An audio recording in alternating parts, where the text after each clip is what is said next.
Hey everyone, Tin Man here with a deck tech for one of the most explosive artifact decks out there, Green-Red Ramp. This deck uses powerful mana effects like Selemane's Favor, Stars Align, and Roseleaf Druid to cast powerful cards like Time of Triumph and Emissary of the Quorum. It is not uncommon to cast these cards as early as turn 2 with a Selemane's Favor plus a Stars Align. While it is capable of very powerful plays, you need to watch out for its lack of mobility, since it doesn't have cards like Gank or Assassinate or Ignite to affect other lanes. It can also suffer from some consistency issues. You want to draw your ramp early, and then your big payoffs, but if you draw them in the wrong order, you end up sitting around doing a lot of nothing for most of the game. This is my current deck list, and you can get the link in the description down below. The list is flexible, so let's discuss some of the options that you have available, and then get into some gameplay tips and tricks. First, the hero choices. There are 4 heroes that you always want to play: Axe, Drow Ranger, Legion Commander, and Treant Protector. Axe and Legion Commander are the best for early board control and are simply the best red heroes. Drow Ranger's signature card Gust is also too strong to pass up. Treant Protector is a must since his signature card, Roseleaf Druid, is one of our key mana ramp cards. Your 5th hero is much more flexible. Some versions go with a 3rd red hero for more early control like Bristleback, or they pick a powerful late game option like Beastmaster or Tidehunter. This makes the mana ramp strategy a little bit less consistent though, since all of your ramp cards must be cast by a green hero. For that reason, I like using a 3rd green hero, namely Omni Knight, since he has the best stats among the green heroes and survives against popular black heroes like Bounty Hunter and Phantom Assassin. Others have used Lycan, who is better against blue decks where your melee creeps survive longer, and his signature card Savage Wolf fights blue heroes better, like Kana. Still others have used Chen, with his powerful active, Holy Persuasion, to take control of an enemy creep, like a Thunderhide Pack or an Incarnation of Selemene.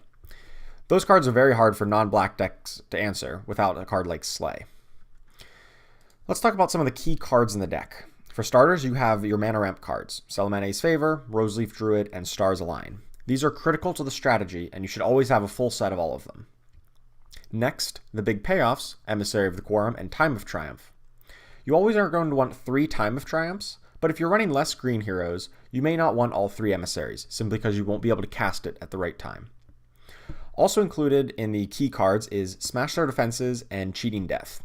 These cards are just generally useful in every one of your games, since almost every opponent runs improvements, and Cheating Death keeps your heroes alive.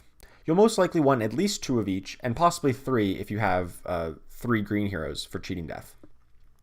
Those core cards, plus the signature cards from the heroes, will make up the vast majority of your deck, but you still have a few spots left to fill with some of these next options. You can play some cheap red units to contest the early game against opposing aggressive decks. Bronze Legionnaire, Stonehall Elite, and Mercenary Exiles. These are even more appealing in a 3 red hero build. You'll also want to have some number of Mist of Avernus and Unearthed Secrets. Since these are the most powerful on turn 1, you're going to want to have at least 2 green heroes on the flop. If you're running 3 green heroes, I would recommend a 3 Mist of Avernus and 1 Unearthed Secret. Also, some cross-lane plays like Spring the Trap and Burning Oil.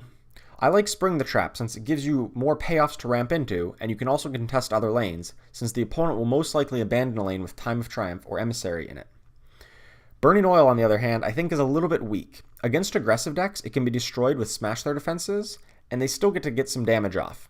I'd prefer putting in more early units if you need help against aggressive decks. Finally, some gameplay tips and tricks. Early game, you're going to want to look to maximize your Mist of Avernus and Unearthed Secrets value, and plan your hero deployment to get the most benefit out of those 2. Once you get into the 2nd or 3rd turns, you're going to want to plan out what lane to ramp your mana in, and then what payoffs to use. You want to make sure that you have the right color heroes in the right lane. Remember that only your green heroes can cast the ramp cards, and red casts Time of Triumph, which is your preferred finisher. Late game, after you've played one of those big payoffs, you probably lack mobility compared to some other decks, and you lack cross-lane plays. Make sure you buy a Blink Dagger or Town Portal Scrolls if you can, to redeploy your buffed heroes to the correct lane. You can also pressure the Ancient with Emissary, but you won't be quite as fast as a Sorla Khan aggro deck, so you need to contest them as well. You can't just both race the Ancient, because you will lose that race. One final note, in contrast with some of the black-red Hero Killers deck, which I did my last deck tech on, This deck rarely wins lane 1. Since we don't have something like gank or assassinate, we don't really put a huge priority on winning lane 1. And also, our powerful improvements like Celemene's Favor and Mist of Avernus are often played on future lanes to get benefit from them right away, which means they rarely go into lane 1. Don't give up on lane 1 too easily though, since opponents can use it to pick off your heroes or to race the Ancient. Overall, I think this is a very strong deck in the current meta, and definitely capable of some very powerful turn 2 plays. I encourage you to tinker with it yourself and try out various builds, and let me know what's been working for you. Make sure to check out the deck list and written guide in the description down below. Also check out the gameplay series where I play this through a constructed gauntlet.